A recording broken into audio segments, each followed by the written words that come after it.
probably will be coughing up like crazy here. So.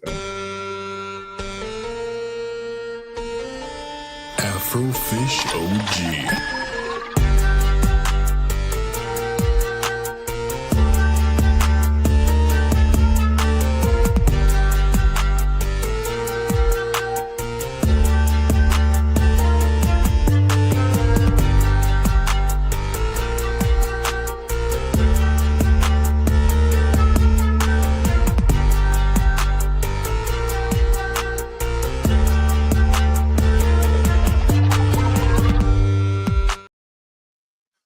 What is going on, everyone? Welcome to episode 28 of Afro in the Know. We are cruising. I'm not gonna lie, like we're almost at our season finale already.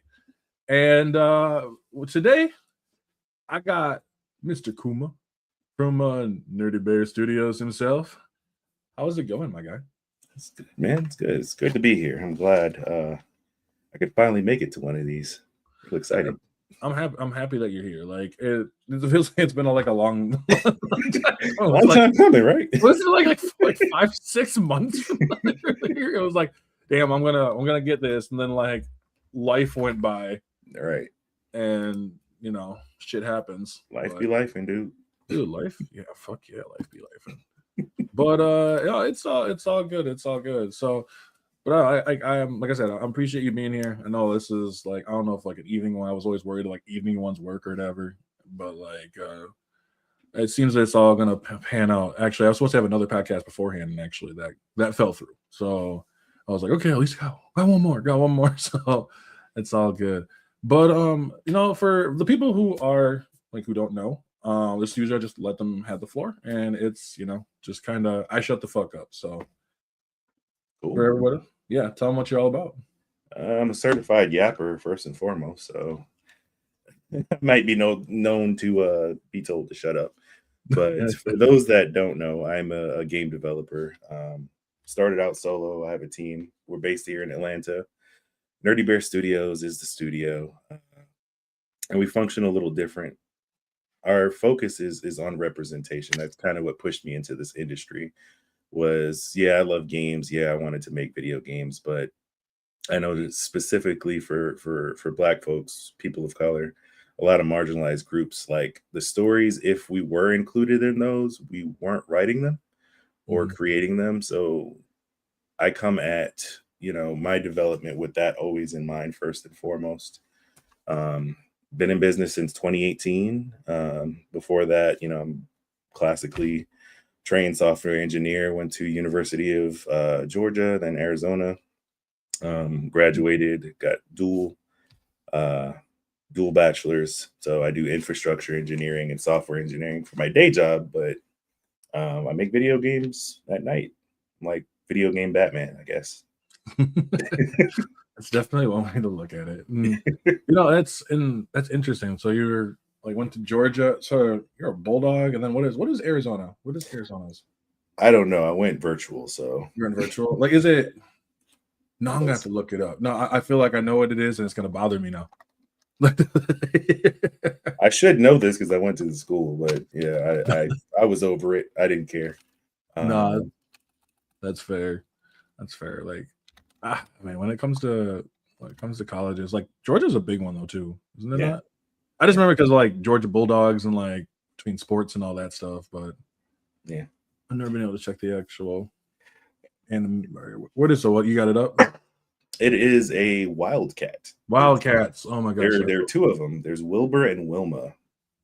Wilbur and Wilma. Okay. I didn't know that we had multiple. That's cool. You know what? Fuck it. That's cool. That's cool. So my being like, so when you say like working with like as a development, my question is like, where did that hit? Like that just get started? Was it just like one day you're like, fuck it, I'm gonna do it, or it was just like you were playing a video game and you're like, I can do this better? I think I always knew I wanted to be in this industry. I literally have books sitting around where I wrote the stories since probably like 9 years old. But when I actually took the leap, it was like a couple of years after I got married. and I was explaining my process, how I wanted to bring games to life. And essentially, in this conversation with like me and my wife, she was like, "Just do it. Just whatever you're gonna do, just do it. Start it." Because I think in my mind it had to be some double A or triple A perfection before Right. I could start. Like I had to get the funding and all this stuff. But in 2018, that was the real conversation when it happened. It was October, I think 18th. I remember the date. And I was explaining, okay, this is what I want to do. I want to build a whole universe, different stories, different genres. And essentially that conversation with my wife where she was just like, it's your dream, start. So I had never really, built a game solo. I knew what it took to like program, and that was it. That was my expertise, but I can't make music. I can't draw for crap. Like somebody had a gun to my head and told me, draw this anime character. It would come out like a stick figure, and I would, be a stain. But like you just start somewhere. you just start somewhere. No, and that's so true. I mean, for a lot of people, I think it's tough because there's something you mentioned there, like having this perfectionist. Like you have the perfect script, the perfect block, whatever it is. And I mean, from one person who writes to another, it's so not needed. Like Yeah. Yeah. you just need to start. Your stuff is going. I think you have to come in with a expectation. Your stuff's kind of just going to be garbage Yeah. at first, Yeah. you Yeah. know. And you have to be okay with that. Like you have to be okay with the progression. Right. Right. Just used to saying like, yeah, that shit garbage, like hot trash. But it's okay. It doesn't have to stay that way. And that fear of failure is what eventually grows into beautiful games that you see today. Because I think the Hamsterdam, no, I know the Hamsterdam that I put out, that's probably like the 15th iteration of that game. It Right. first was going to be like a mobile infinite runner, Hmm. um, which was actual trash. Like it was so boring to play. Um, and no, nothing because I didn't have a team then. Like the music was standard, royalty free. All the assets were, not asset flips, but I just snatched them off of Unity and doctored them a little bit. But I'm like, nobody wants to play this shit. Like, if I put this on market, people are gonna laugh, and it's fine. Um, Let them laugh. But I had a small little test group, and now we're really close to the idea I had when I first wrote the story of Amsterdam. Mhm. So No, and that's awesome. Like I think, like you mentioned, I mean, starting it off as just a runner, so you like a temple run kind of thing. Like, yeah, yeah. okay, I can't complain. I'm not gonna lie. Well, Like, it was okay. So there's a game, and I forgot what it was. I think it's called Speed Limit. Speed Limit came out a little bit after it, but it was the closest idea I had to it. I wanted to switch from it was going to be a infinite runner, but perspective shifting and also dimension shifting. oh, So yeah, going from 2D to 3D and different camera angles. So it wasn't Temple Run, but kind of. But okay. it also had other mechanics that I was going to implement. But still, it came out boring because like one, the shifting broke the game. I could never get that right. Um, and then two, once I got close to that prototype, like it just there was no challenge past that. And I think for anybody that played Temple Run, eventually it gets boring. Mhm. And I played Jetpack Joyride until the game was broken. And I think that era has passed for like infinite runners. Yeah, I think so. I think so too. Like when I think of like the switch between 2D and 3D, I'm thinking of like Sonic does this. Like Sonic does Yeah, this a lot. yeah, But I was gonna say like that's the first thing I thought of was like the temple or that jetpack one because the one I always see at the with the Reddit posts behind it like the am I an asshole? yeah, yeah, So I always see those, yeah, and when I'm sure like, and this could be I'm just kind of assuming is like when you first started and you're like, bro, this is a lot more than I thought. Like, like it. I mean, did it give you like kind of a different like outlook for like when you see like devs making some of these like some of these bigger devs making these like other kind of games where you're just like, holy shit, like there's a lot that goes into this. Like, did it seem overwhelming at first? I had a picture in my head because I didn't hop directly into this. I started with Nintendo, so Mhm. like the the expectation was there, but I thought that you know I could grow into what I needed. But when you realize how much that's actually needed, and it's not like you can go call another person in a department that is their expertise. You literally have to either hire somebody or learn that trade. Mhm. Then it's like, oh crap, you know. Um, and you kind of navigate that as an indie studio. It's like you hire, Was you that learn nervous? Was that nervous at all? Like when you're hiring the first time? a little bit because you want to pay your people right. And it's like I pay out of pocket. I don't have grants or loans or anything like that. So it's like Right. your reputation is all you have as a new guy in the industry. So it's like Mm. you don't want somebody running the glass door and be like, "Yeah, Kuma is shit. He pays like pennies on the dollar. Like, don't work for this guy. He's ass." No, that Um, makes sense. yeah, Like, and that's why one thing I've always wondered because, like, as a person who, I mean, maybe one day I would like to learn how to like write for video games too. Like, I want to learn mhm, how to write across the board. Like, whether it's a short story, whether it's a novel, a screenplay, all that other kind of stuff. Like, I want my stuff to take off in all different directions, yeah. right? But like, and I've always wondered that, like, is from working as kind of the head of the project, like the people underneath, like how do you manage them, like how, like, because I know managing from like working in a factory, but I know it's different than working working in the gaming. The thing is, like, you don't know your leadership style until you're in it. You know what makes sense, and like being a worker, like what's fair and what's not. But protecting your company and protecting your people at the same time. It's a real weird thing to balance. I know for me, um, you always protect what you built, but move ethically. That way your people don't feel like they ever have to, sidestep. And also it protects you from people that have other intentions, like who want to come in, um, you know, for example, like I had an artist, I can talk about this because fuck that guy. I had an artist that was double dipping. Essentially, he would submit work for character models, Mhm. and then he would take those and put them on Gumroad and then sell them like as a freelance Oh, artist. Yeah. yeah, no. But me as busy as I am, I would never find out. But the people that he worked with did, and was like, "Hey, this looks real close to such and such," and then do a little digging. It's the same person. It's like, oh, why are you doing this, man? Like, I thought you believed in what we had going here, but you can't expect people to put as much in your dream as you're putting into, That's especially fair. if they're just here for the cash. Right. No, and that's very, very true. I mean, not everybody's gonna, yeah, like you mentioned, not everyone's gonna have the same intentions, and I think that it's just gotta be disappointing.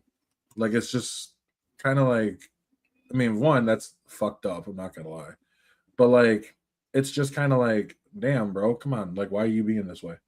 Um, but I know that's just how people are. Like, granted, like most other jobs, Yeah. but it's still. And been working on your project for how long now? So I started 2018, and I count those first 2 years as kind of like growing pains because I Hmm. started solo, and a lot of the projects that I have, there are in our warehouse, there are 5 in-house game projects. There's one co-produced game project, and then there's 2 animation projects that we're all working on simultaneously now. But that whole scope didn't didn't come overnight. It was literally make our first game, and I think our first game that I wanted to make was just like a beat 'em up brawler 90s thing, and that Oh, those are evolved into fun. yeah, um, that evolved into what is going to be in the 90s, which is now like an action RPG. style game. So that beat 'em up, the spirit is still there, but we expanded the story. Mhm. Shout out to the writers room because they took my nonsense and actually made it coherent. Um, yeah. No, and I mean that's also helpful though too, is that you have the team around you as well. Yeah. So when y'all were writing it, because I mean obviously like I'm not gonna lie, like I said, as someone who writes myself, Yeah. I'm always interested. So when y'all were writing it and you're all like in that, I'm assuming in like kind of a writer's room going over it, what is that like being in there? Now or like in the Both. ideation? When Okay. you yeah, when you first started and then how it is now. So, like I said before, it was the musings of a 9-year-old child that I had to revisit and make sense of because I wanted these worlds that I grew up in to be like the most pure versions of themselves. Um, I took those and I spun them into stories that I knew people could latch on to easily and see themselves in.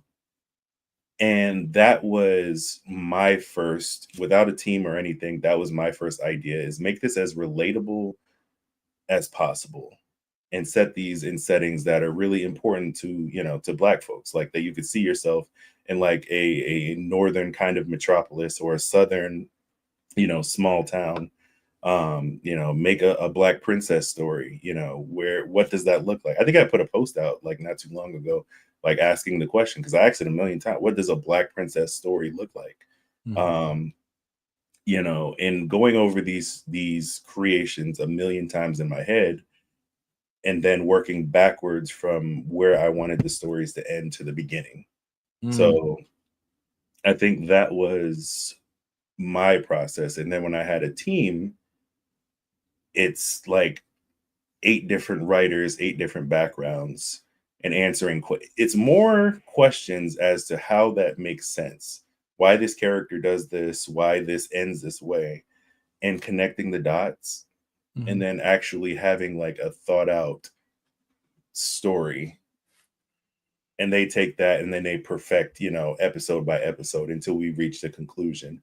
But we have to keep in mind the conclusion of one story is not the end because all five of these games are a shared universe.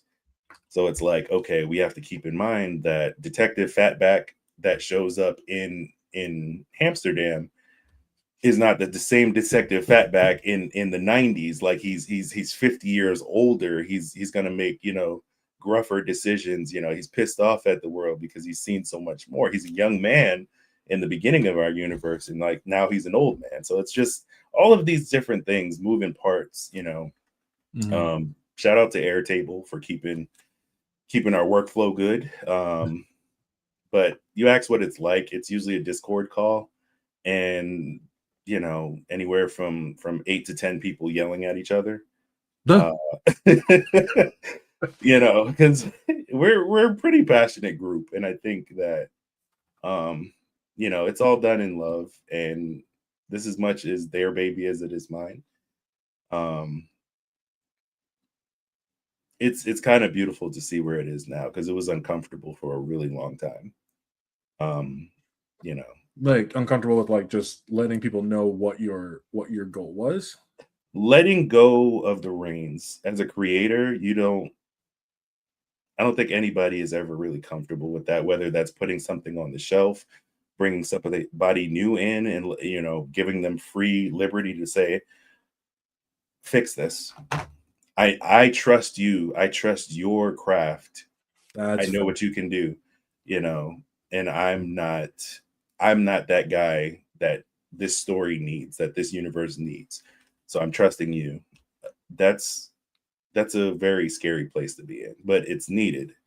Mhm. Um, because I don't want to turn out to be like the Tyler Perry of video gaming. Like that's that's not and he lives up the road. Tyler, love you, but like I'm not I opened my writer's room early to black women. Mm. I have a game called Games for Black Girls. So what do I know about that? You know. That's true. Um If you don't, definitely that's. I don't know. I'll be honest. I don't know enough about Tyler Perry, but I've heard things. So I've heard things both good and bad. Um, But no, I do agree that it is, and I think even just as as a writer in general, just you have something so near and dear. This is, I know, like I mentioned before, with like asking an editor, and like I've had friends read it and they're like, "Oh, it's good," and all this, and I'm like, I don't trust you. Like Yeah, I thank you, but I don't trust you. right. you know. Um, but it's like when you bring it to someone who's like completely third party neutral, Yeah, it is. It's a little terrifying. Because like you're always like, what are they gonna say? Like, are they, I've met people who are very, very good, people who have just this is garbage, fuck this. Like I also learned the hard way, don't put your shit on Reddit. So I don't know why I did that when like in my like early 20s, and I'm still recovering. that is a good conversation to have. Especially if you're just writing stories of fiction, that's one thing. But I think if you're writing anything with that includes marginalized voices, you got to be careful what venue. Like I can't be talking about deep thinking pieces on TikTok. There's no way. No. Um, and I think that as long as you're having the conversation and including those voices, it's going to naturally progress that way. But like 4chan, Reddit, Mhm. the deep, not deep, those aren't deep, but like those kind of subset of places, maybe not the best. No, and um, that's fair. yeah, That's very fair because I know, like for myself, I'll use myself for an example. yeah, Is like when I wrote my first my the story right now is called "Dinner for Two, Flyboy," and it's a story about a guy who is probably he's in his 30s. Um, he's a superhero. He's in his 30s, and he's getting set up on a blind date by his like super rich friend. And he's like, I don't know if I'm even good enough to be here. Like, and because he's like, he's an everyday guy, yeah, he's the everyday yeah, guy. He is, and he's in this high rise, like Tony Stark like place. Um, and you know, he ends up the person he ends up meeting is a person who was a supervillain.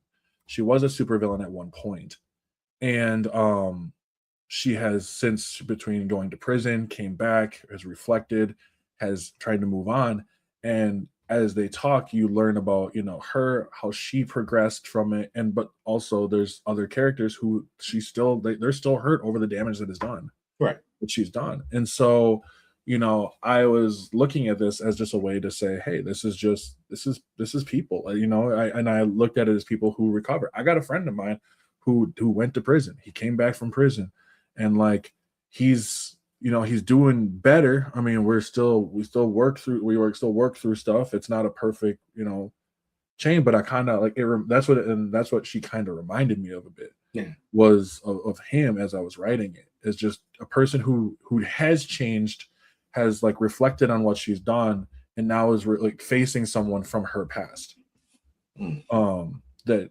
she might not have even known, yeah, and so like it was a fun thing to write. I was like, when I don't know about you, when I get in the zone of writing, it's just like that's it, like yeah. nothing takes me out of it.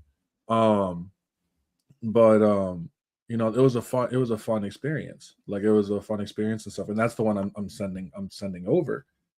And so when y'all are when y'all have like when I think of like this writer's room and all that, and I'm like I don't know if I can do that. Like, I was like, my It's you described this feeling, and I love being in love with that. The intoxicating, all-consuming creation spirit. Like it just washes over you, and like that's all you want to live in and thrive in. Um, and that's why I think those rooms become so passionate, because it's almost like it's kin to being a kid again, where you get to create this thing, and it's so beautiful. It's so you know there's nothing like it. I can't really describe like what creating a game really feels like to this scope. Mhm. Because another thing for game development, when people say, one, stop calling game developers gamers. Can we do that? Because can we move away from that? I'm sorry, because you have not done that, but it's just a common thing where people meet me and they like what I do, and then they introduce me to their friends. It's like, oh yeah, he's the gamer, and I'm like, Okay. It's no, like it's very similar to like if you're like a mechanic and you're like, this guy likes cars, and you're like, okay, like it's just a pet peeve of mine, and I don't know when it started or why. I just know, especially like with some of the black folks that around this way, it's just, oh yeah, he little games, that little game thing, like that feels like a slight, like it it's not just slight. the shade, man. Like, Yeah. but What do anyway, you I mean little? digress. Like Does it have to be low? But no, I think when you get in that world, and you're doing your thing in multi places, whether it's the writer's room or you're in a convention or you're pitching, like that passion comes with you in everything you do, and people see that and get excited, and what we're creating. 5 games is not a small task. mm, Different genres, different stories. I think we have 20, 26 or 28. I always mix them up. 100 characters in our universe, like across all stories. Yeah. So just imagine like literally creating a world that gigantic, and it's a tremendous undertaking. But I think to do what I set out to do, this is what it needs to be. mm, Um, and I haven't moved from that scope. I haven't grown or shrank. It's just, this is the story. These are the games, because they all address different things, like in the community. Like over policing, neurodivergence, things like that. And it's not pushing it down your throat. It's just part of the narrative. And right. I think that kind of nuance hasn't really been approached, because bottom line, like, it's important to me. I want to make money, but I think the stories are what's pushing this along more than profit for Right. now. For now. And of course you obviously want to keep it that way as much as possible. Yeah. Um and it's interesting that you say that, because there is nuance to storytelling. Um and I think not everybody also understands that. Not everybody is good enough to understand that. Yeah. Like Mhm. I'm not calling people dumb. I'm just saying that like there's a lot of people who just don't fully understand reading comprehension. They don't understand what they're actually looking into. And it's good to put it in a way that is, like you said, with nuance, but is also digestible for them, I guess. Yeah. Um, Yeah. do you ever, at the time then, when you are working on a story and like you're working in your writer's room, does it ever feel like a time where you have to kind of dumb down what you're trying to tell because you're trying to fit it to like an audience? All the time. All the time. Because I think people want to inject themselves to what they understand. Um, and also you have to realize, like, your ability to gauge a room is crucial, because when it comes to gaming, there's always trolls. There's always going to be trolls. But Yeah. then there are also people that only care about that one thing you said about your game. One really hot topic that came up, that when asked, I didn't have the question for it. I wasn't prepared. But Games for Black Girls, our second entry, they were saying, okay, that you're uplifting Black women's voices, and you focus on marginalized groups. Well, are you going to tell the story of young Black trans women growing up? And I hadn't thought about that. I've included in my universe, voice actresses, writers that have that lived experience, but I had to sit back and digest and look at what that looked like, because I don't know that lived experience, but it's Mm. part of representation. Yes. So therefore it's important how we're going to do this. So, taking that back, talking with folks, hiring, people to tell us story. Cause in that game, that's how we include a lot of voices. I think we have 150 Black women from all different walks of life, um, tell us stories that are important to them, and then we take those into playable trials in the game, almost akin to, think of like Pokemon, but like instead of capturing monsters, you're going through and capturing like the protective spirits of these women. and they become like guardians for the main character Wendy. So, in that vein, that's how I chose to decide and show representation, literally taking their voices and putting them in the games as trials. But it's just the dumbing down portion. It really just depends, because people honestly sometimes only want to see themselves.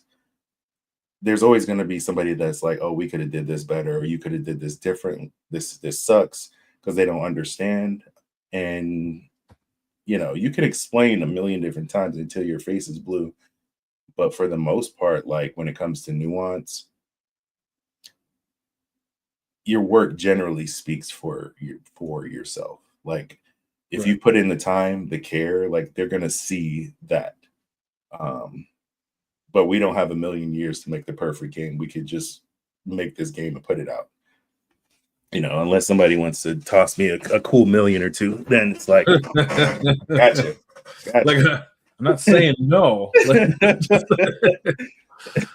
And that's fair. Like, it is. It's when it comes to, like you said, getting voices heard, and that's interesting. That as a question, you're just like, oh crap, I didn't even think about that. Mm-hmm. So that's interesting. I like that a lot. So I know also, besides not just the game development, because you're also pretty active on TikTok. Especially I've seen when you do the guess the cartoons. Yeah, that shit goes hard for me.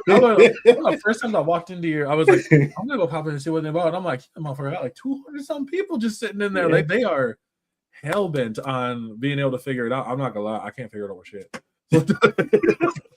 Like I stayed in there one time. I was like, I went through after like being in there for like maybe like 20 minutes, and I was like, I have no clue what the fuck is going on. Like I'm so bad at this. These are cartoons I have no clue of.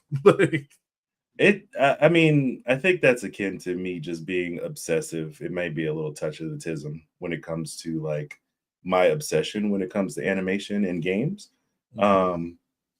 Because the way I have over this 38-year existence absorbed such useless knowledge.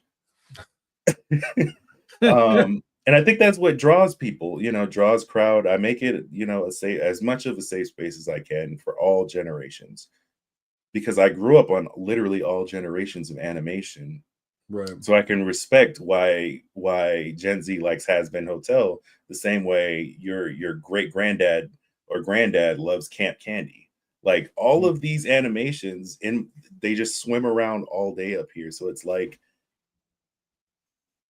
I'm literally an unofficial student of animation. Like I did not go to school to study animation, software engineer, but at the same time, like I literally learned techniques for my craft as well. Like what looks good animating this character, what looks good from this era, and drew inspiration from that.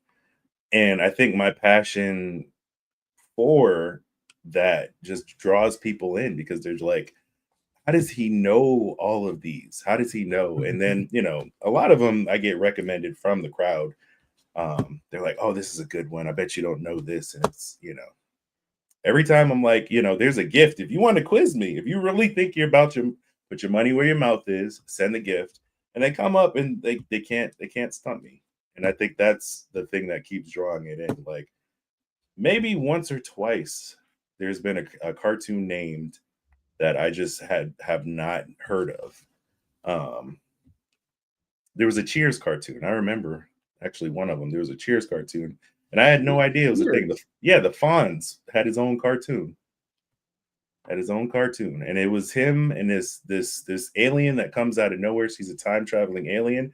Her name is Cupcake. That was something.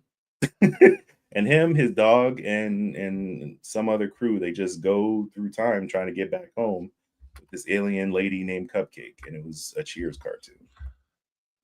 Huh. I did what was that? There was a podcast, not a podcast, a cartoon. Tales from the Crypt. I never knew Tales from the Crypt actually had a cartoon. Yeah. Right. I remember, I swear I saw an episode, but it was like one of those where I saw the episode and I didn't remember anything about it. Because I was like, I don't think that that's not real. Like it was just like I don't know. And then I was like, all of a sudden, someone mentioned it. Like I think it was like last week or something, and I was like, holy shit, yeah, it did. I was like, you jogged the memory back. Yeah, but it is true. Like I like seeing like animation change. I look back at like one of my favorite things that I noticed, and maybe this was a touch of autism, was like I never understood in like the old like Hanna-Barbera, they always raise their heads when they talk. Yeah. And I was like, come on, gang, we have to go stop the creeper. Like, and I'm just like, why are you doing that? Like yeah. Scooby-Doo was notorious for it. That formula was notorious for it. You know, you go to like Yogi and maybe the Smurfs sometimes, but like where you have the 5 kids plus the animal or whatever it is formula, I don't know. They're just like, are you nodding to me? Like, what is going on? Yeah, like, I'm just like, I don't know if this is like I think Fred's giving a sign. Oh, Daphne's doing it too. That might be a sign for help. Like, you know, so it is. It's so weird. The way that they made the animation style, and then even in I swear it happens a couple times in Spider-Man, like the animated series. There's a couple like times 90s animated. Yes, where he'll kind of do the head nod thing. It's not very often, but I swear I do remember. I could be wrong though, but like I do remember it. And I love that style. Like I love that early 90s to early 2000s style. Yeah. The look and everything. I used to like. I'm not gonna lie. I started feeling old when they put it on Boomerang. They put like Justice League on Boomerang, and I sat there and I was like, what the fuck? And I would just watch like religiously, like because they would just play all the episodes just in order. You know what I mean? So like I loved it. Like the Batman ones was great, but like Justice League was like my shit. Like that was like 110% my shit. Whether it was because I don't know. I'm a big sucker for superheroes. I think a lot of people are. Me too. Like my favorite Disney movie is definitely The Incredibles. All day. Before The Incredibles, I think it was Hercules, Lion King ish. But it's just something about being more than human, but still human. That's why I love Superman so much. Yeah. Honestly, that's why I love Superman so much. Oh, I hate Superman. I love him, bro. I love Superman. I do. No, I'm not happy with how Zack Snyder did it. That's not a Superman that I can get down with. Yeah. But like I saw the new one for 2025 one, and I loved that one. Yeah. I feel like that's more true. It shows him failing, right? Yes. And it makes him not like he doesn't punch his way through he tries, but I mean, and like in this one, like he's much more emotionally intelligent, almost to like a fault.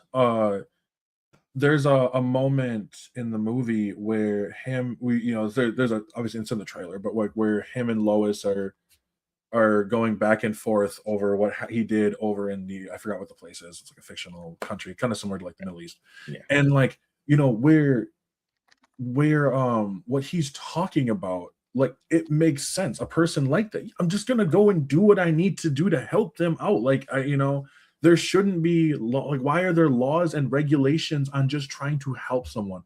Which I don't know for anybody else who doesn't fucking get this. This is literally like the Sokovia Accords. But yes, yeah, so like it makes sense. Like it's just like sometimes when you help people, this is just what you do.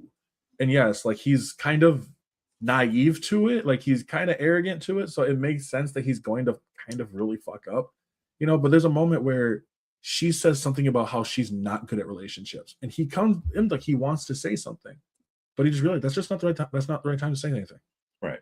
And that's maturity.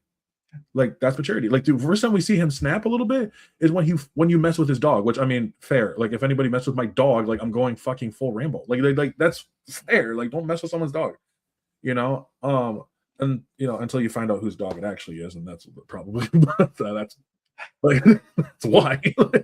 But if you had to choose ultimate version of Superman, like your favorite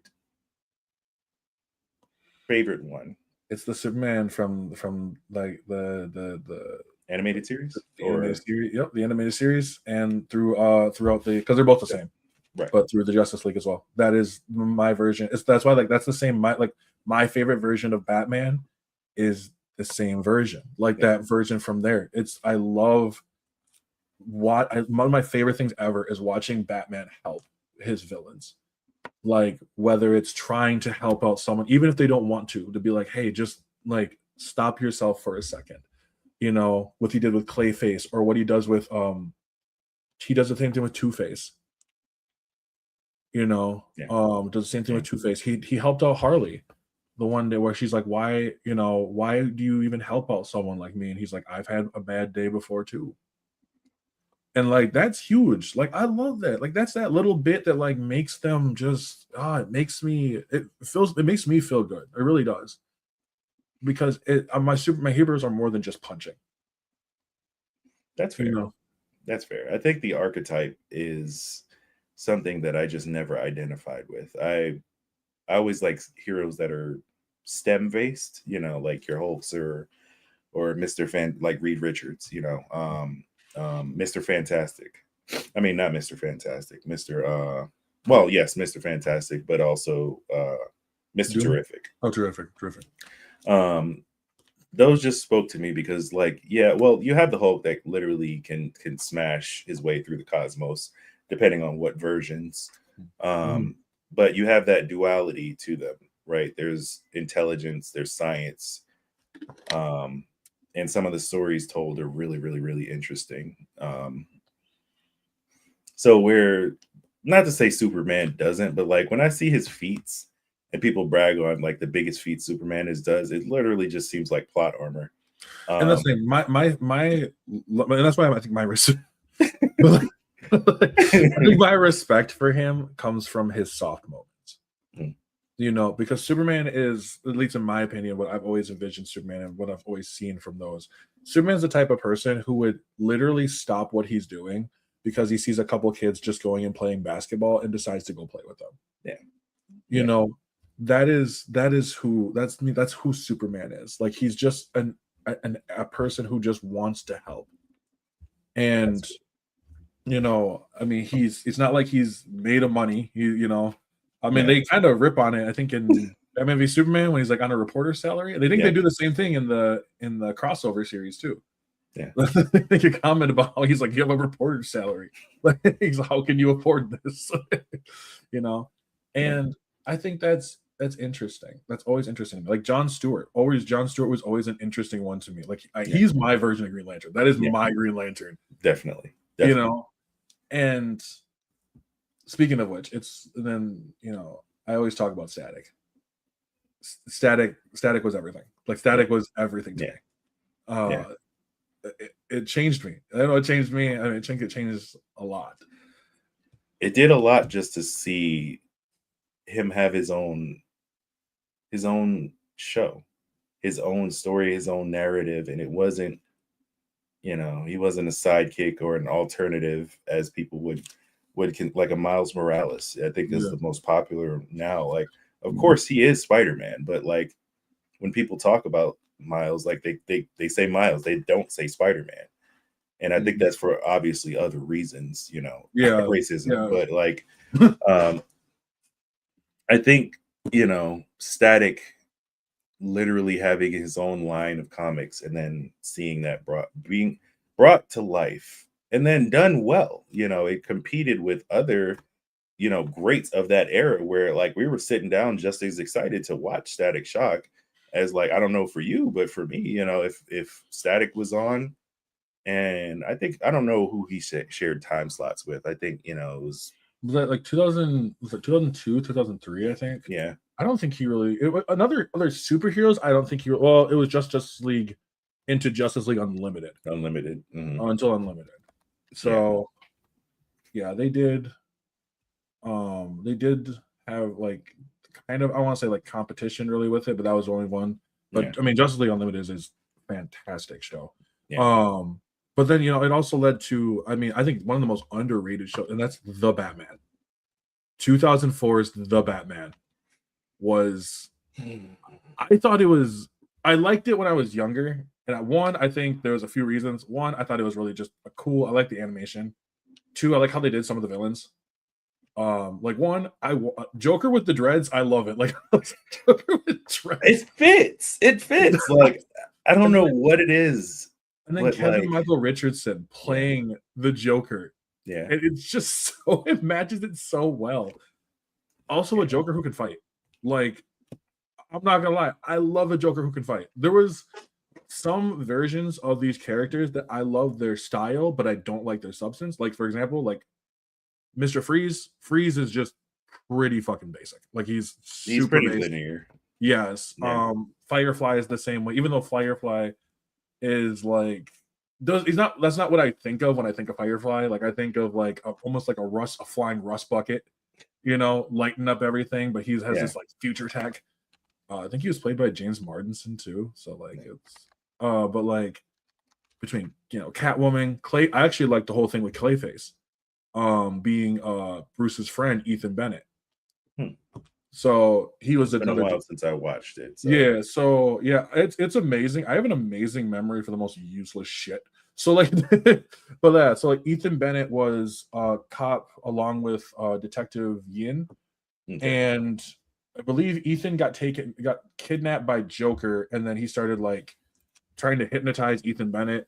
And when during their like scuffle, part of like Joker's like he had this like putty like thing where he could shoot it out of his flower. Flower, yeah. And then so he sniffed in some of the gas, and it slowly started morphing his body. And Ethan was just a person that couldn't ever seem to get over it, which fair. But like if you turn me into like a walking mud monster, like I'm pretty sure I don't think I can get over it. I'm But kind of holding a grudge. yeah, but Yeah, like, and that's the thing. Like every as much as he would try to get over it, he couldn't. yeah. Also, I'm not gonna lie, best version of Killer Croc. Killer Croc, one, hyper intelligent, basically just a straight up alligator at that point. They kind of ditched the whole like monster kind of thing. Right. Southern accent, like just the like Louisiana, like Bayou Southern accent. And I'm like, I don't care what this is. This is the coolest sounding Killer Croc we've had. And like, He looks kind of cool as hell. He looks like I don't know. He almost looks akin to like the lizard. Like yeah, for yeah, yeah. yeah, he does. Death Battle. Why haven't you done the Lizard versus Killer Croc yet? Like, I'm just saying, like, you guys do all these other ones I disagree with. So like, Go ahead and throw that in the bucket. throw that in there too. Like, Yeah. uh, I'm no, I looking say, at Static Shock's competition, and some of these weren't great. Like you had Atlantis, oh, yeah, but you also had X-Men Evolution, so they're yeah, ooh, Jackie Chan Adventures. Jackie Yep. Chan Advantage. Jackie Chan Adventures happened to just start showing up on my For You page, and I've been like watching like clippets of it, and I found like Yeah, you can just find like full episodes. yeah, And I'm yeah. sitting there watching this, and I'm just like, this is so wild. This shit is so fucking wild. It was a good time. It was a good time. One of my favorite, like, I love how they couldn't actually show someone getting hit, so they had to like flash like a white light, and I'm The like, white y'all just are like, hey, we don't want just to have kids see people get hit, so we're just gonna give them epilepsy instead. Yeah, I mean that was a popular choice back then. You know, you had Pokemon a couple years back. You know, with the Porygon. Yeah, Yeah, yeah, there was like several kids, yeah, wasn't yeah, there? There yeah, was like multiple kids sent to the hospital. yeah, And then Teen Titans did that a lot. yeah. Whatever. Yeah, with pretty much all their characters, including Crash Out Robin. So like Now that we're on Warner, I'm curious to ask this question because you know I live in animation all day. Um, Netflix, yeah. the purchase. Yeah. You think we'll get all the things we've been hung up on, like Nemesis system or No, even some of the animation? No. no. I don't think so. I don't think they're going to care as much about when it comes to like their gaming side. They're going to be much more. I think Netflix is going to be much more like narrow with what they want to put out. Maybe we might get another Lord of the Rings, but like for example, I was excited for that Wonder Woman game. Yeah. I think Wonder Woman Yeah. deserves a fucking game. Yeah. Yeah. Like, Yeah. holy hell, why is it taking so long? Like, but I don't think we're going to get it. And, you know, we didn't. It got canceled, and then like you could possibly try to bring it back. Like I don't know. Like to me, it always bothers me like that. But I don't think it's going to happen. The only thing I can see Warner Brothers dropping in terms of game wise is like Hogwarts Legacy 2. But like their other stuff, I just maybe another, I guess maybe another Arkham something. Hmm. But they're gonna keep it minimum as possible. And then when you come to the theatrical releases, I don't think they already said they're not gonna keep them as long. So like they're not keep so they can throw them on their streaming services. And Warner Brothers is so huge that it encompasses many different shows, Yeah. many different franchises. So it's just like, you know, and I believe, like I said, including Warner Brothers, I think has DC. So Yeah. like it's just like in terms of us wanting like a new DC, like, you know, how they're trying to do this DC universe. Now I've seen people now be like, oh, they're gonna bring back Zack Snyder's universe. No, the fuck they're not. No. You know why they're not? Because Rebel Moon. Okay. Because Rebel Moon. Have you watched Rebel Moon? Because I watched Rebel Moon. Yeah. I watched Rebel Moon 1 and I watched Rebel Moon 2. Like, Yeah. I was frustrated. You know, I'm always on the cusp of trying to be a futurist and seeing where I could say I told you so. And I think Netflix has been dabbling in trying to get into gamification of their platform in some way, shape, form, or fashion. I don't think we'll get what we had, but I do think we'll get what nobody asked for. And I think we're going to get a lot of that. Because with the purchase of like EA, and like we're seeing major shifts in players in the game. You know, Turner going overseas with Cartoon Network and some of their animation studios. Like we're really seeing a lot of shifts. So I think to stay relevant, like they're kind of the big player. Them versus Disney is kind of the conversation. I think when it comes to gaming, I don't think we'll get AAA. I think we'll get a lot of like smaller, like, hey, we just came out with this series, but we also have this game.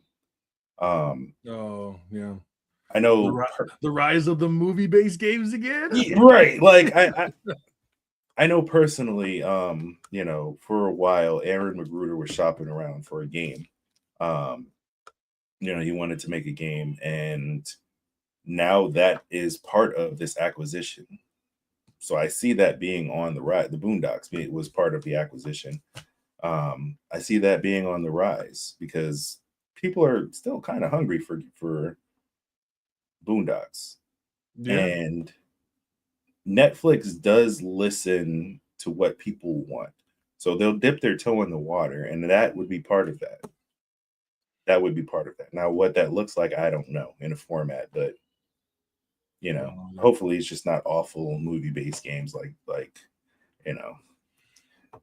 Maybe we'll I don't know what we get, and that's what worries me is like, you know, I don't like, and I didn't know much. I have to do more research into the everything that's included and like all the little statements and stuff, right? Yeah. So I just go off a base of like just I tell people this is my gut instinct. You know, I still want to check in more to go see more about it because I don't want to like, oh my god, it's the worst thing in the world. But like I was in when I was doing a live last night, and I did mention that I was like, at some point I'm like, my gut instinct tells me this is a bad idea. Like this, like my, you know, my brain don't know how to really compensate or compartmentalize or whatever the fuck is. Yeah, I can't think of the word right now. Holy shit. But comprehend. Thank you. Yeah, like like I'm searching through it. Like my brain's searching through the files of words, and it's like I gave up. Yeah. But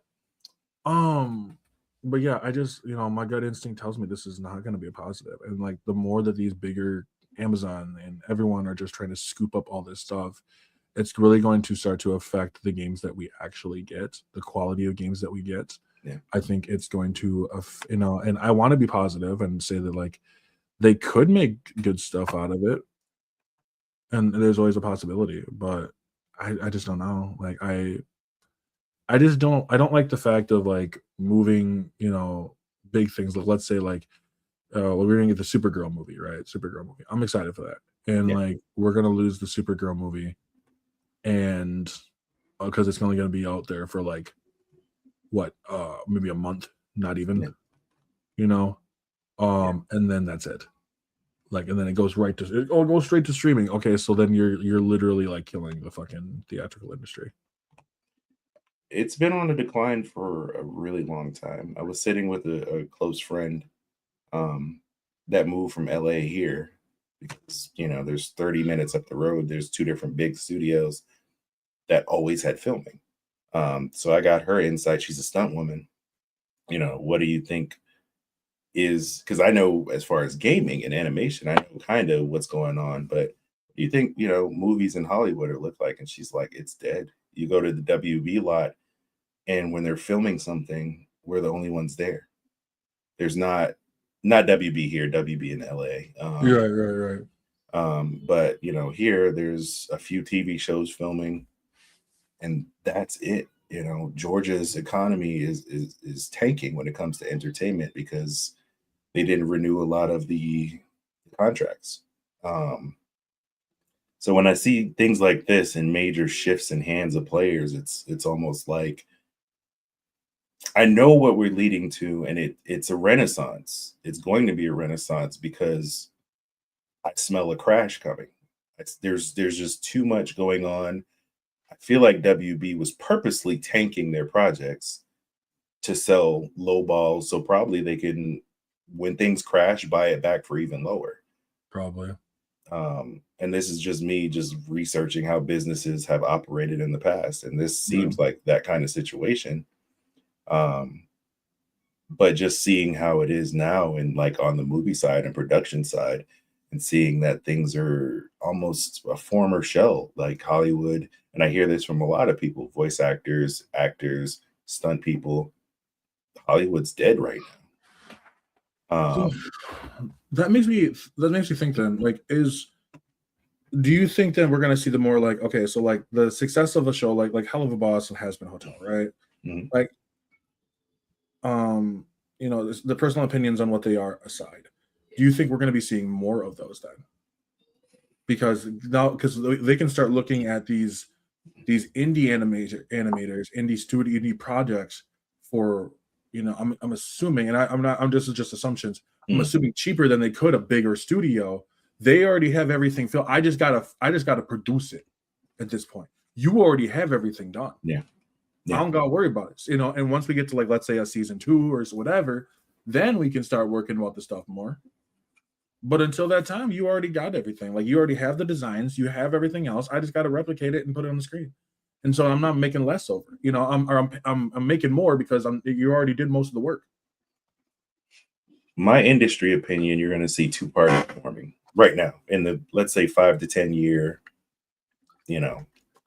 radius, or no, I'm blanking on words. 5 to 10 year span, right? The talent that you pushed out, all the layoffs, all the animators, all the quality top tier people that know the industry, they're going to form their own. You're going to see a lot more indie and AA, small to medium teams, small to medium projects creating. That's where we're going to get our revolution of animation, games, projects, film, things like that. For the people that have the money, they're going to play it safe. We're going to see an era of sequels, safe sequels. Okay, this is where we get Batman every 2 years. Things like that. I see, K-pop Demon Hunters. Who would have thought? That's incredible to me. Like, I never would have thought that it would have popped off as much as it did. Yeah. But people are hungry for good animation. So a halfway decent story, people that put care into, creating something halfway good, they're going to invest, and you're going to see all this merch. They're going to pop up in Fortnite. They're going to milk that until they can't anymore. They're going to make sequels, spinoffs. I think that's the era we're in. I don't think we're going to see a lot of new IPs unless somebody has a breakout hit from like an indie creator, but from the people that have money, the Hollywood, it's not like, 10 years ago where they would throw money at a big project and you see these mega blockbusters. I don't see that in the next 5 to 10 years. No, no, I don't either. So if I had to guess, and that's movies, that's because video games do that right now. I mean, we're seeing that right now. Like a lot of the big game or big companies are bringing typically in, the either remasters or sequels to, like, let's say Death Stranding or something like that.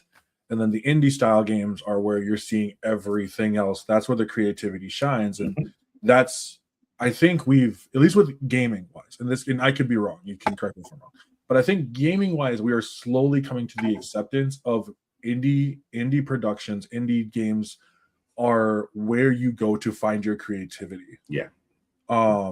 And I think we might see that with TV shows and stuff like that too. Like I said, the reason why I used has been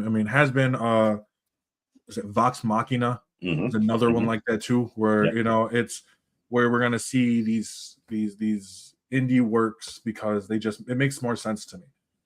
This group already has stuff done, it's already on the move. I just need to find a place to go basically set it up. And companies are gonna do that. Also, I mean, maybe this is just me too. I talked about this on my last podcast, seeing more video game movies, because video game movies are still a thing. I mean, Nintendo's been sitting on some of their biggest franchises for how many fucking years? And so, like, I would like. I guess my question to you is: would you like to see more video game movies, and if so, which movies or which video games?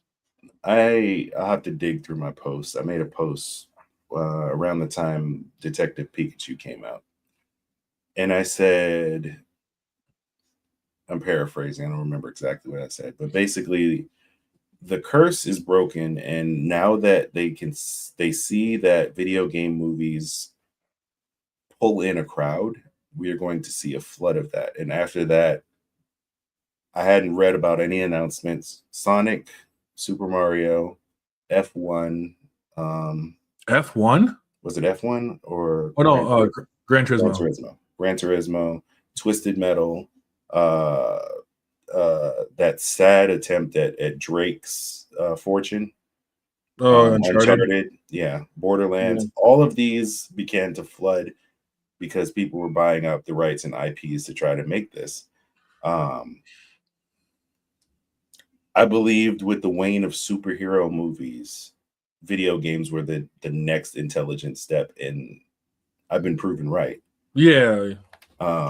Because it's not the same.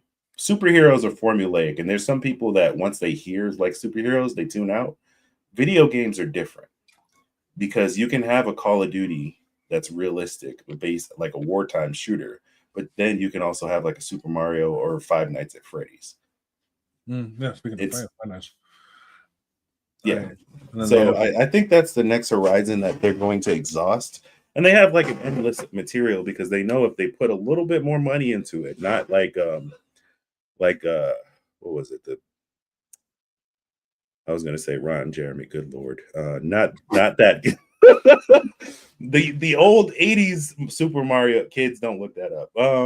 The old 80s Super Mario movie that nobody speaks of.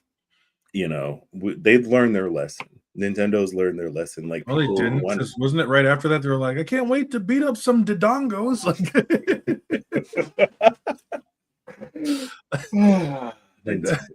Like Nintendo, bro. Like I respect the creativity, but I don't respect the product. So we had to go through it. We had to go through like more. I don't care what nobody says. You can fight me on this. Mortal Kombat was good. The first Mortal Kombat movie was solid. People say it's cheesy and corny, but that was the 90s. The 90s were cheesy and corny. Like, I mean, I'm not saying I'm just saying, like, that's why when we got this is my dog. Like, so when we got this Mortal Kombat, we're getting the other one coming up too.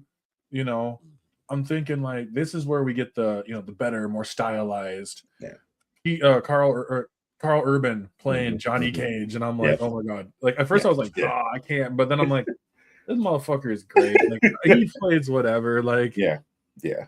um, you know, I think because there's so many video game mascots that can be made.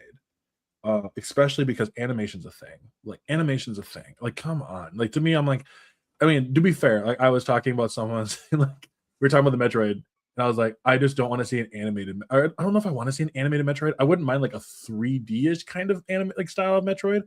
I don't care much for live action, but I can see them doing live action. I just don't care much for it because there's Samus does so much that it's hard to just put him in live action. Um, but at the What same if time, they hmm, gave the care of like a Marvel, like an Iron Man 2, Iron Man 3 style, I not could style, but the budget and care they put into that? then yes, I can see it. I could see that being like a live action. But then I joked about how if Illumination gets it, I'm gonna get Metroid minions and I'm gonna snap like I will walk out of that room so quick. But Banana. like I'm like, nah, I'm done. um, but I feel like when I look at these like other games becoming movies, obviously, Sly Cooper is still could be. I mean, we literally have a trailer. Like, it just Yeah. didn't happen. Like, hey, we're still working on this. It's only been almost 10 years, but hey, whatever. Um, you have what's the other one? Like the Jack and Daxter games. I don't want another Ratchet and Clank movie. But like, I saw that one. I was the only one in theaters, and I felt awful when I left. Um, F Zero or no, I'm sorry, F Zero. F Zero. I mentioned before. F Zero, Star Fox, Bomberman, Beautiful Joe, like Spyro, Crash, Parappa the Rapper. I would. You have no idea how much fun I think that would be. What would that even be like? Is the question. It's like, I you know what? I Never don't mind. care. It doesn't even matter. It doesn't Like, even matter. could you imagine? It's like a cross between like it'd be like K-pop, but then have like Parappa the Rapper trying to enter like a K-pop tournament, and he's not doing it. So he's like, after everything, he goes back to like his onion master. And he's like trying to learn it. It'd be so ridiculous. I think I would watch it. Rayman's another one. I think Rayman is one that he's been around for a long time. I think you can make a story out of it. It doesn't have to be anything. I mean, they're doing that with. We've seen that with like Devil May Cry, right? Devil May Cry. Like I enjoyed Devil May Cry. I actually also don't know jack shit about Devil May Cry, so this is like a very digestible version for me for it, and Yeah, I'm okay with that. You know what I mean? yeah. I'm okay with that. But like the other like I was gonna say, like by making them, a story, it doesn't have to be anything super. Banjo Kazooie is another one I want to see, especially. The one thing I love about Banjo Kazooie is they talk so much shit in that fucking game. Like that game, like just sit there and listen, but like not like that, but like just like the sub, reading up about bottles Yeah. and Kazooie, they just shoot shit at each other constantly. Oh, I don't know. I guess because I know the field is vast and there's so much material. I really wish that as an industry, we would be a little more open-minded and we get collabs akin to like Who Framed Roger Rabbit, right? I mean, in the 90s, like, Ready Player One. well, obviously, and that was amazing.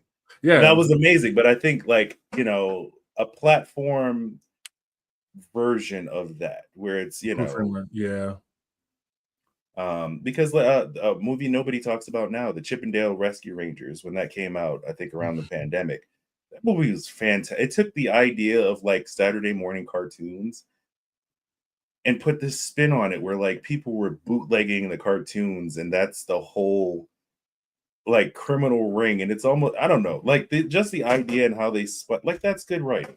mhm. And seeing that in gaming form where it's like you take, I don't know, 10 of the most popular platformers of all time, and then you create a narrative that fits to that universe. I would much rather see them do that than each of them getting their own individual story. You know what I mean? Because I feel like it's going to cause burnout. Well, yeah, it probably would. But like it, I could see it in some regards where it's like, let's say Spyro, right? Like I'm gonna use Spyro for example. I start with Spyro the first one, we're bringing the characters, blah blah blah.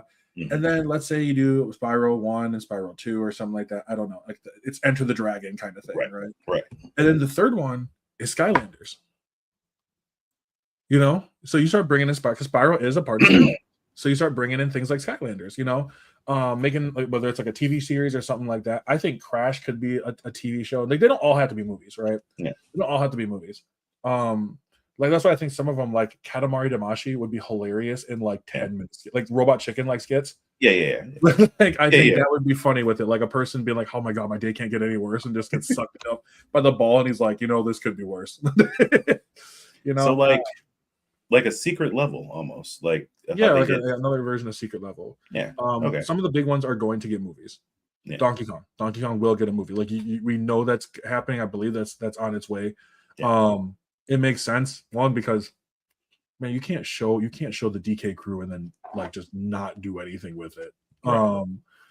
I think that obviously Mario is getting theirs. Sonic will be getting another one. Sonic 4 is getting one. Yeah. I thought Sonic 3 was actually really good. It was sensational. Yeah. What is one that you would mind never seeing in movie format? Like any game. Would have said Legend of Zelda, but fuck whatever.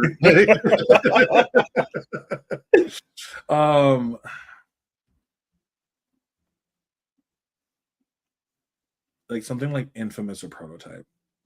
I don't want to think that it's not going to be as exciting to me, just due to the fact of like there's so much you can do with those games. I just don't. I mean, granted, it's like watching a Marvel one, but I don't know if I want to see that. Kirby. I don't ever want to see like we already got the TV show. I'm fine with TV show. Leave it there. Don't fucking touch it. Like Fair. I don't want to see. I've said this in my last podcast. I'll say this one. I don't want to see a Super Smash Bros. Movie. I don't want to see one. I feel like that's where we're going, though. I know. Don't tell it. I feel like, I mean, you got Mario. You got now Link. Mario, Link. What you have another universe Sonic, which they probably would cross over. You got not right away. One set up. Mario, and then they all fight Master Hand. Like I get it. It's a tournament thing. I don't want to see it. I don't know why. I don't want to see it. That's just me. I just don't think it would be very enjoyable. I think you know my choice, so I won't even voice it. It's okay. No, you voicing it. Like I voiced mine. Elden Ring. Are we getting an Elden Ring TV show? I don't want to see it. I don't either. I feel like they're going to try to fill in the gaps on stuff, and it's not going to turn out well because at least to me, part of the interesting allure of Elden Ring is the fact that we're getting all this knowledge like 4th, 5th, like all this stuff really happened long before us. Yes. And so it's like you have people, telling stories about what happened, and we're like, oh, okay, like most of your lore bits dropped from trinkets, trinkets or whatever. Like example is the finding out that Radagon is Marika's Radagon. Yep. And like that's weird. Is it explained how this happened? No. But I'm also fine with that because it's like it leads to part of that mysticism. Right. Skyrim is in that vein too. Yep. Don't need it. Elder Scrolls, Elden Ring, Kingdom Hearts doesn't need a movie. Oh, no, absolutely not. Oh God, no. It'd be interesting. I could see them doing one. Sekiro. That I could see. I could see that. I could see. Yeah. Definitely. But like, yeah, that's the only Souls one. I would want to say Armored Core, but like, I feel like before you do Armored Core, you need to fucking do Gundam. Like Gundam deserves. They had Armored Core in Secret Level. That's fair, but like a full on like how like Pacific Rim was, Yeah, yeah, like just flying all over, blowing stuff up. yeah. I That's think fair. that's the fun ones. That's the fun Yeah, ones. yeah. Like, That's fair. yeah, I think like there's a lot they could go, but yeah, there's some of them that I couldn't imagine. I want mutant football or Mutant Hydra. Football League. Yeah, dude, I want that in the movie. That'd be fun. Or Hydro Thunder would be a really. I could see them being. I mean, there's not like there's a story. You just make up the stuff as you go along. Like you just using boats and you're boosting. Like I don't like. That's the whole concept. That's kind of like They haven't done well with that though. When you give them creative freedom, it's because they don't have like me right. Like I'm just saying. Like I'm not there now the greatest writer, but like I got some. you heard it today, folks. Like another one that okay. So I don't know if you want to see this or not. Cyberpunk. I would like if they did it right. If they did this, I would love to see an anthology series, like different aspects that go on in the cyberpunk world. Because we already got we already have Yeah, literally isn't like Edge Runners, isn't it? Was Edge other than anthology? I never watched it. I just thought it was like a streamlined, actual straight through story. I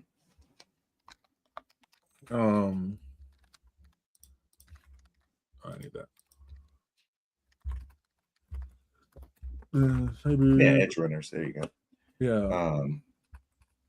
I watched like 2 episodes of it because I was watching what was it, Laser Hawk?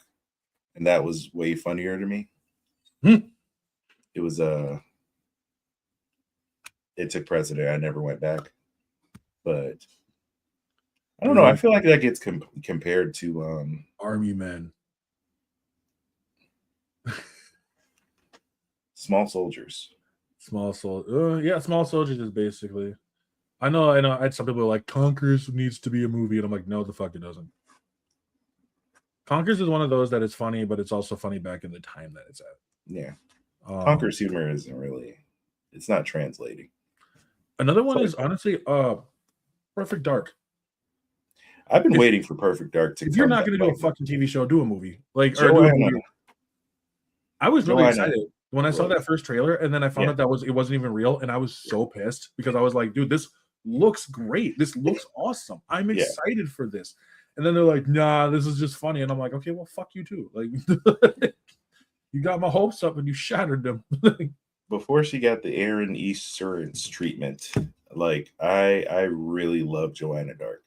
More than 007. People always say 007 was like one of the best shooters. Perfect Dark, hands down, all day, over GoldenEye. And then they came out with Perfect Dark. What was it, 360 or whatever it was? That was not good. Not devs. I know you tried. I know you did, but it was in development hell. Development hell. That happens a lot. Duke Nukem. I don't know if I could ever see Duke. Actually, no, scratch that. I could see them doing a Duke Nukem TV show, but at the same time, I watched Peacemaker, and it's basically the same thing. Right. If you guys want a Duke Nukem TV show, just go watch Peacemaker. But there's a lot of games that could be honestly Legends of Dragoon. I could see them doing something like that. I don't think they'd ever cross because that's too big of a story. Yeah. But they also love to. I mean, we got Monster Hunter. So like the biggest question though, I always say about these because Borderlands also, as much as I love like seeing these, like talking about these, Borderlands had me with this one question: why? Why? Like nobody was asking for a Borderlands movie. They were asking for a Borderlands 4. But like they were not asking for a Borderlands movie, you know what I mean? And so when you start going, I'm like, I get it. Like to some extent, you're trying to make this story that's digestible, blah blah blah. Doesn't help that Randy Pitchford does not stop. That man, I was talking about. We were talking about transparency in the last podcast, and I was like, there is a point where you were just too honest, and I'm like, Randy, you were just too honest sometimes. But it just made me wonder, like, who is this for? Because I was like, this isn't for me. Is it for like the people who don't really know? like Borderlands very much because It was crossover appeal, and you can tell by the cast that they chose, um, because they're always the I call them like the franchise killers. They always put big names to a project thinking that's going to bring people in, but you piss off the current fans, and the people that you're trying to bring in couldn't care less. right, and it's not big enough. I think Right. that's like Borderlands is a big franchise, but Yeah. it's a niche franchise. It's not Yeah. big enough for to carry just regular, just a bunch of regular Joe Schmoes into there. Yeah. I thought Borderlands would have been better as an anthology series of just different kind of like because that world is so vast. Yeah. So much stuff you could do with like this happened during this Vault Hunter. You know what I mean? Where we follow different Vault Hunters. It would have been okay if they just literally followed the story, because it's been long enough now to where like the original fans, a lot of people don't even remember Brick was a character. Like he didn't carry over like Mordecai and Roland and Lilith. Like those they transition, but like there's stories in Borderlands that you could revisit and rewrite as anthologies and even follow, some of the original Vault Hunters. You can tell through like their perspectives. Mm-hmm. But they picked fan favorites and slapped them all together in this fictional setting that never happened, in a story that made not like I don't even remember what the movie was about. The movie was basically about them trying to this guy who's evil guy named Atlas who never existed. Like of the Just try Atlas Corporation? Yeah, there's just a dude whose name's Atlas. He's part of the Okay. Atlas Corporation. Okay. And he hires Lilith to go find Tiny Tina because he thinks that she is the key to unlocking the vault. But nope, it's actually Lilith because she's actually the siren. Surprise. Like, oh, and also Tiny Tina has a protector, which is Krieg, because yep. And then Tanis knew Lilith's mother, which I will say, Tanis played by Jamie Lee Curtis was actually like that was a good casting choice. Hmm. Like I can see an older Tanis, and an older Tanis is just Jamie Lee Curtis. Like it is. And the one thing that got me was also with Cate Blanchett. I like Cate Blanchett. We know Cate Blanchett is an incredibly accomplished actress. Yeah. But this wasn't the role for her. Right. It wasn't the role for her. It wasn't the role for Kevin Hart. As Roland? As Roland. Like why? I'm not gonna lie to you. As a person, Roland's like 6'5". As a person who chose Roland, and like I went through the trauma of watching him get popped by fucking Jack. This was more disrespectful. Yeah. And I was just not. This was just not a. I also they started off immediately with like Roland rescuing Tiny Tina, and then Tiny Tina makes a short joke, and at that point I just was like, "That's what I'm in for." Yeah, like it just was not a good movie, and like overall, I didn't have a good time. I didn't have a good experience, and I thought I wouldn't have anything like that, and then I watched Until Dawn, and that was bad. That was a bad movie. Like I am really mad because this is not Until Dawn. Like, I think that's what gets me mad. At least there's an attempt with Borderlands, right? There's not. This is not even this. This is Until Dawn in name only, and a few like moments, like, hey, you know that guy? Yeah, you know this person, like that. And I'm like, I was so upset at this, and because it didn't work. It didn't make sense of why, like, they tried to shoehorn. I don't care if you care about spoilers. I watched it. Oh, okay, cool. Yeah. They didn't care about the doctor, the doctor at the end of it who's from the actual game. There's just some really dumb decisions. Like, I like decisions where like they purposely, like, let's say they get misled over to the place. Yeah. Nah, they just went willingly, and as soon as they cross that line, I'm crossing back out. Like, nah. It's weird that it's not raining here, but it's literally let's go. That's why? Because they didn't have one of us there to tell them to leave. Like, I think of like my favorite horror movie of all time is Cabin in the Woods because it pokes fun at all the nonsense that goes on, right? And gives a reason to why. And I think of all the things that we would have noped out of when it came to these stories. mhm. And in no shape, form, or fashion would I have let that lady talk me into going up there. They had like 5 warnings before they even got to the cabin. And Oh yeah, nobody's making sense of it. Also, like, where's my Wendigo? Because I wanted that. I wanted yeah. that. It, They were just zombies. Like they were like, oh, they're turning into Wendigos, and then I was like, oh, okay, because the girl's sister turns into a Wendigo. That's not a Wendigo. Like if you ever played Until Dawn, mhm, yeah, that's a Wendigo. yeah, Well, as much as it is, like I'm not gonna lie, that thing, the way that it moved unnaturally, bouncing everywhere, yeah, yeah, like that was scary to me. I'm not gonna lie. There was some terrifying moments in Until Dawn, yeah. but it just bothered me a lot that this was not an Until Dawn part. The part that pissed me off the most, honestly, it was during the second part of the movie where they're like, "It's been 13 days," and I'm like, "The fuck you mean it's been 13 days?" Like I literally just, and so every time you die, it just restarts over, right? It restarts back at 6. Right, So I was like, "Oh, we've been right. the 13th day." I'm like, "How is it the 13th day when you rewinded time?" Like, Movie logic. so I'm just like, okay. And then like I was like the whole time when they're just showing the clips on the phone of stuff they dealt with, Yeah, and I heard someone say this would have just been Dead by Daylight.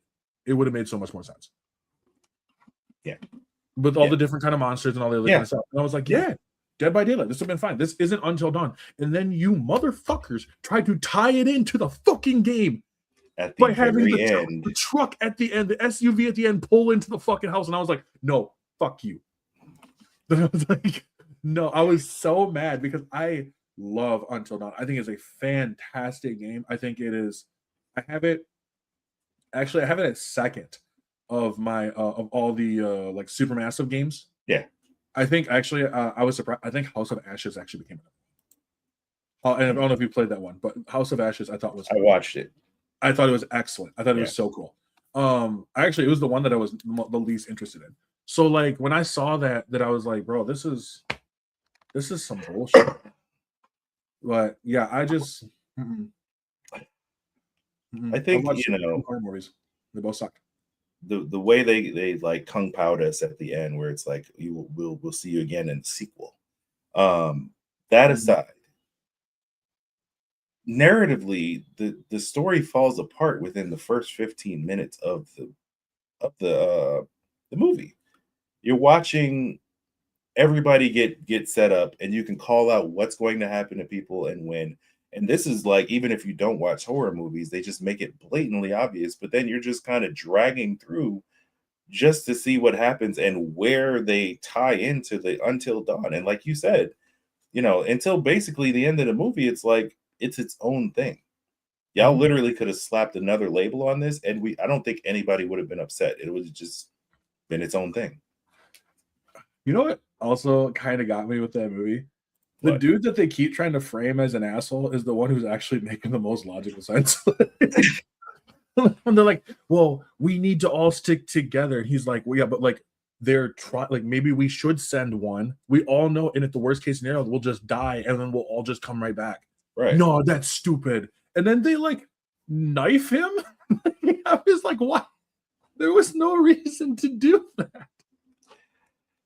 I will say the drinking the water thing was like a whole shit movie, but like The exploding water, that I was like, okay, that's new. that's video game logic right there. I was like, I- oh, he failed the button press. Like, I think it would have been funnier in this movie if they showed the button presses every time they failed. yeah, Like, yeah, but and also like then the dude goes into the house to go save the girl who gets hit by the gas stuff, yeah, yeah. right? Which I love that she's just like, oh my god, please don't hit. Like, nah, bro. Like, if I shake and shake and shaking the door handle and it's not moving, and I start fighting. Like, start fighting. But then Fight the dude back. walks in there. He goes in there, and as he goes into the house and he sees the chair rocking on its own, I'm gone. There ain't a door that can lock fast enough. Nah. I was like, these doors are made of wood. I'm going through it. Like, I'm going through it. If I can't open it, I'm going through it. And then, like, he turns around, and then the clown's there. Then he picks it up. I hate clowns. And I'm like, I actually, you know what? I'm fine with you dying. I'm not even mad. I'm fine with you dying. Like, I hope you do. And then he does. He ends up dying. And I'm like, Yeah. Good. Actually, that's karma for the clown. Yeah. But alrighty, man. I appreciate you being here. Like I'm always God, that movie sucked. these what? That's that God. That movie sucked. Oh, that movie did suck. Did you see Him, by the way? Him. This is the football one. Football? No, Yeah. not yet. Not yet. I want to. Last one I watched was really old, but I missed it. It was the 28 Years Later. Oh, was that good? So I've never even seen 28 Days Later. We just watched it. It was it's getting a TV show, so I guess some people liked it. I did not. Really? Yeah. I want to. Yeah, I got to see. I was gonna go see FNAF tonight. I can barely. I'm like, I'm not. I'm just gonna go. I'm going to lay down. Like, I'm going to bed. Like, but yeah, I was gonna go see FNAF, and I mean, I liked the first one despite its like separation from it. Yeah. And so I'm like, oh, I'll go see the second one, and then they're like, Megan Fox is Chica, and I was like, especially because like you have like Matt Pat and stuff like that, and he's gonna be in there. Yeah. Helen Goff is playing Toy Freddy, and I'm like, cool. They're like, Megan Fox plays Chica, and I'm like, yeah. all of a sudden, I'm getting flashbacks of Mortal Kombat 1. Yeah. So you're just like, oh. I hope she does better. Like, I wish all the best. I hope she does better with it. I'll say it like this. Anything she's been in, I haven't been appalled. She's done her thing. She's Megan Foxed it up. And like, haha, got it. Cool. Whatever. But like Transformers, you go and you know what Transformers is gonna be. And I was just like, okay, Yeah, cool. It's kind of whatever. Yeah. You know, and I don't hate her. I don't hate her. Like, I'm not one of those people who be like, oh my god, I hate this celebrity. Like, she's never done anything that's like made me be like, oh my god, I think she's a terrible person. Yeah. But like, I just never been a fan of whatever movie she's in. That's like true. If every movie she's in, it's not like she's not the center theme of it anyways. Like, and like I know like people are like, well, but Jennifer's Body, I'm like, I'm not gonna lie to you, the movie's not nearly as good as you guys think it is. Like, I'm sorry. Like, you guys watch it when you were teenagers, okay? It's like when like it's like a memeable horror movie. It's like a horror memeable version of Mean Girls.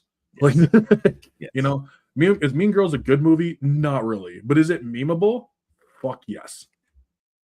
And at the end of the day, if your movie can't be good, then it better be memeable. I have fond memories around the movie. I wouldn't say the movie itself. Yeah.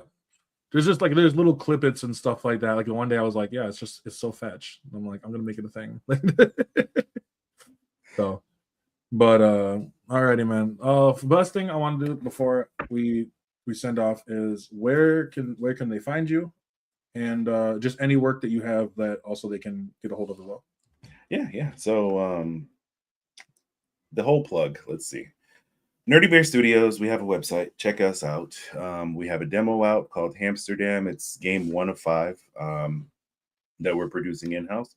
If you want to try it out, the demo is out for free. We will be holding a contest, TBD. It'll be like 3 rounds. You'll have to be a streamer, somebody that streams. But essentially, we have a prize pot put aside for the demo. So practice up. It's literally just capture the briefcase. And right now we're trying to get to 1,000 downloads. That's the current metric for that. Again, it's free on itch.io. You can donate if you want to. You don't have to. We have a backer kit up. That's also on our link tree. All these links that I'm mentioning. If you follow us on social media, if you go to our website, the link tree is all there. Check out the backer kit, which is basically Kickstarter for games. We have a backer kit up. We're trying to get to 1,000 followers there. It's free to follow. Basically, instead of building a huge marketing budget, that's how us indie studios get around doing this, is people that show support and show interest. This builds the very first game of our universe. If you like what we have going on, if you like anything, if you like my shirt, like, just give us a follow. It's free. And that is the most pressing of what we're doing now. We're restructuring the studio, because up to this point, I've been paying out of pocket. And as you can imagine, 28 people times X years, it's drained me to the point of no return. So we'll be moving to a revenue share model, which is essentially, people will work for profit. Whenever the game comes out and profits, it's split, amongst however many people worked on it times your contribution. January 1st, we'll be going for that. So a lot of people that applied expect that phone call. And if you're interested in working on games in the writer's room, programming, whatever your trade is, we could use the help. So we're going to that model, and it's open invitation. Of course, we're not just hiring everybody. If you draw doodles on Newgrounds, like, I'm just saying, I'm an expert stickman fighter. Hey, look. So that's kind of the major changes that were happening now. Because I am still in school. I'm working on my PhD, for people that don't know. And I need time. I need to open up my schedule and life for me and my family. And those are the changes that need to happen to keep the studio alive and thriving. So any of that you're interested in, just give us a follow, put in an application. We're here. We'll be here. Sounds good. Yeah. And for myself, you can catch me at Twitch, YouTube, of course. I mean, that's how you're watching these. Like TikTok, that's where I'm probably the most active. I'll be doing probably another live tonight when I get a chance. Once I wake back up. I'm still exhausted. I have an Instagram. I don't really do a whole lot on there, but you'll see other clippets and stuff. Same with TikTok, you'll see clippets. I have a thread as well. I thought threads was going to become something, but it never did. So it's just I don't go onto it. I also have a Twitter, but I don't ever use it because it's bad. Yeah, it's where the bad people go. Blue Sky has turned into that as well. Oh, damn. Yeah. Well, where you get to cast your opinion, that's where it goes. So it becomes whoopsies. It's bio-racist. So with all that being said, everyone, I'm Taylor from Afro Fish OG, and I'll catch you all in the next one.